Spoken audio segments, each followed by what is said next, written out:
bu ñuy wax tey alternance générationnelle am na loo ci liggéey lu am solo mais ñu lay ñaan mu bañ a nekk rek alternance générationnelle mais une alternative de qualité ndaxte dañu fas yéene nekk des leaders de l'opposition mais une opposition responsable lépp loo xamante ne gouvernement bi wax na ko te mu war a jaar yoon dinañ taxaw fi nangul leen ko mais mu wóor leen ni tamit monsieur le premier ministre ak ce gouvernement lépp loo xamante ne jaarut yoon duñ ci am sikki sàkk dinañ taxaw fi waxal ko sénégalais yi.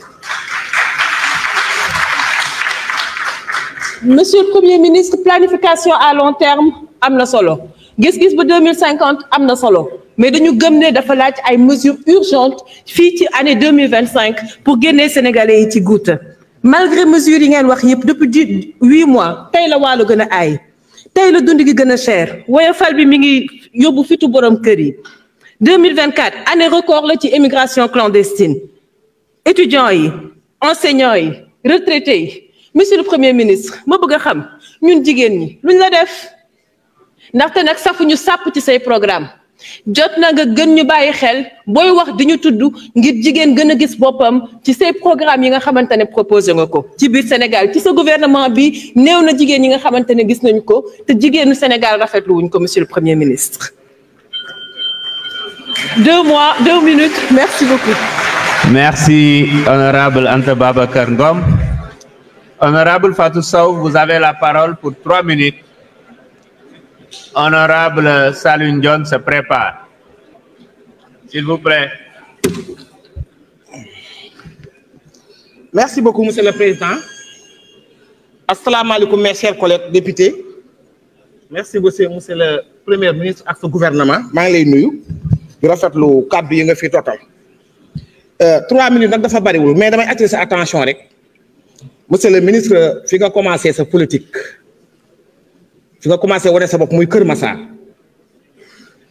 may wax ne 2018 bi nga fay meeting bu mag bi may rendre hommage ndeysaan Mariama Sagna ci lañ ko reyoon defe naa ni Kër Massar googu tey war nga leen a bàyyi xel bu baax jeunes yi Kër Massar nag yónni ma ndax li tax ñu yónni ma mooy jox nañ la lépp defal nañ la lépp fal nañ la président indi la majorité assemblée nationale te yaakaar bi nekk élection locale yi am na lu ñu la jox ndax Kër Massar mun naa ne département Kër Massar 6 communes yëpp yaa ko gagné yaa ngi ñi nga àndaloon.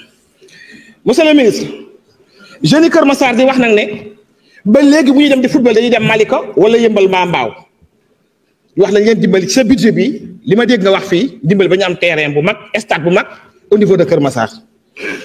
monsieur le ministre. sunu président bu baax bi fi jógee woon muy maître Abdoulaye Wade moo ñu jëkk a tabaxal centre de santé au niveau de Kër Massar Nord ak Yëmbal Nord mais tey population bi nekk Kër Massar war nañ xam tey war nañu am tey hôpital mucc ayib ou bien ñu yokk seen plateau médical bi ci centre de santé yi.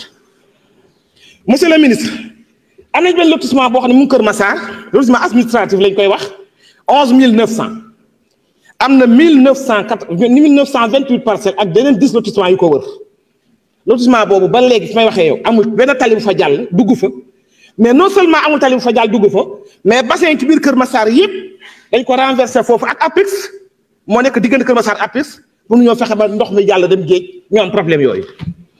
monsieur le ministre bi ñëwee département bu Kër Massar dañ koy sant président Macky Sall moo ñu def loon département au niveau de Kër Massar mais département bi mu ne dañ ko ci sant nag ndax nit ku boo bëggee fukk mu jox la juróom da ngay sant yàlla mais dañuy wax ne Kër Massar département. mënu ko yor ndax Kër Massar ci biir Dakar lañ ko implanté yàlla moo dogal na kër la nag dañu naan kër te Kajoor lay nekk mais Kër Massar bi ci biir Dakar la ne ñu doon yàlla nag département boobu ba ñu ko may defal ñu ko ville ndax nekk département ñu am 300 millions ci budget nga xam ne président conseil département sax dafay jaaxle dafay sa am problème pour génn bëggoon nañu ngeen dimbali ci département de Kër Massar ñu modifier def ko ville dinañu amal solo trop monsieur le ministre je vous remercie. Merci beaucoup, honorable Fatou Sow. Honorable Saloum Ndione, mën nga ñëw jël sa kàddu. Honorable Mayabe Mbaye se prépare.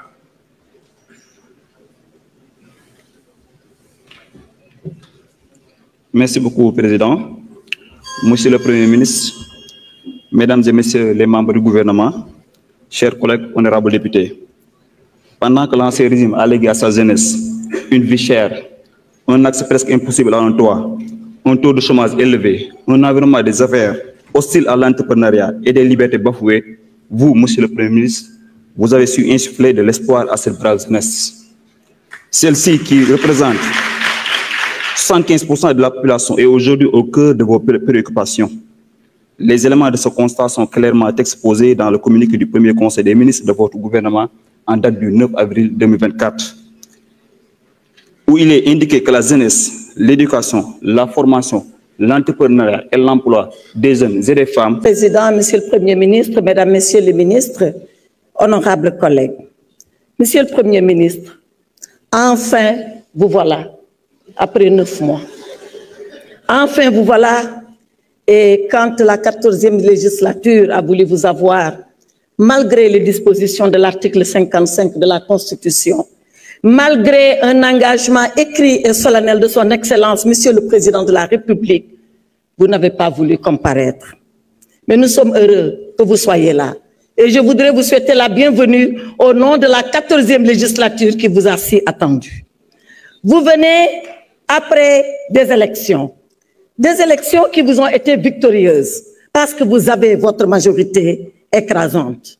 Cela veut dire que maintenant, vous avez en main tous les leviers de la politique économique et sociale du Sénégal en main. Et les attentes sont grandes, Monsieur le Premier ministre. Les attentes sont grandes, le peuple est pressé et il a raison d'être pressé. Monsieur le Premier ministre, ma première prise de parole était pour vous souhaiter la bienvenue et regretter votre absence. À ma seconde prise de parole, nous irons dans le fond du débat. Mais je voudrais vous dire que le discours de politique générale que nous avons entendu ici est une déclamation de votre projet. Ce projet, nous le connaissons. Le projet Sénégal 2050, nous le connaissons. L'agenda national de développement qui est ici, nous l'avons lu et nous l'avons attentivement lu. Il contient beaucoup de promesses, mais il contient beaucoup de lacunes. On en a évoqué quelques-unes. On aura l'occasion d'aller dans le fond de ces lacunes. Deux choses guettent votre projet et c'est des dangers. Le premier danger qui guette le projet, c'est la simplification très simple, excusez-moi de la répétition, de ce que vous proposez aux Sénégalais. Attention, le monde n'est pas manichéen. Il n'y a pas les méchants d'un côté et le bon de l'autre. Il y en a partout et dans les deux côtés.